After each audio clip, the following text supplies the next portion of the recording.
Hi, I'm Michelle Begue with a look at what's happening in Latin America now. But first, our news trivia. A house in a vulnerable community was awarded the title House of the Year in an international competition. In which Latin American country is the home located? We'll have the answer later.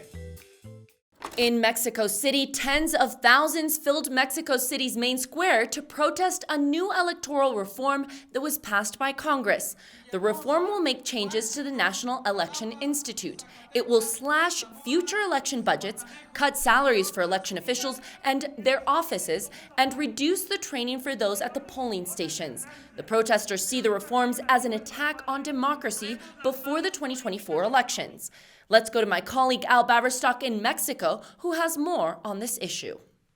Thanks, Michelle. The protests occurred after the country's Senate approved a reform which will slash funding for the country's electoral watchdog, the INE, and is a watered-down version of a previous bill which failed to pass Congress. At the turn of this century, the Institute was key in putting an end to 70 straight years of single-party rule, and protests across the country ran with the slogan, "You don't touch the INE." The reforms have been led by President López Obrador, whose two previous presidential election losses led him to accuse the election overseer as corrupt. With Mexico's presidential elections set for next year, the reforms may have serious impacts on the country's highest level of government.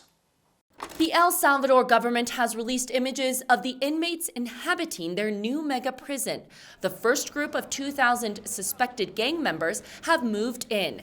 Eventually, it can hold 40,000 people. The Center for the Confinement of Terrorism, as it's called, is the centerpiece of President Nayib Bukele's self-declared war on crime. The government says it's the largest in Latin America. It consists of 8 buildings and mega cells large enough to host up to 100 inmates each. As the government pushes its anti-government agenda, human rights organizations argue innocent people are being caught up in the policy.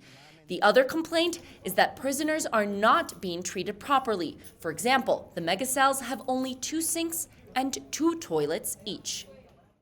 Let's take a look at an issue that could affect your morning cup of coffee. Countries like Costa Rica say they have been counting on migrants to work on their coffee plantations. But with Central Americans going north for better opportunities, coffee plantations are seeing a shortage of workers to harvest the beans. The issue of manual labor shortages on coffee plantations is only set to grow, according to experts we have spoken to. Young people are migrating away from agricultural work because of the low wages. And now let's take a look at what stories we're following for next week. In Ecuador, the largest indigenous organization walked out of talks with the government.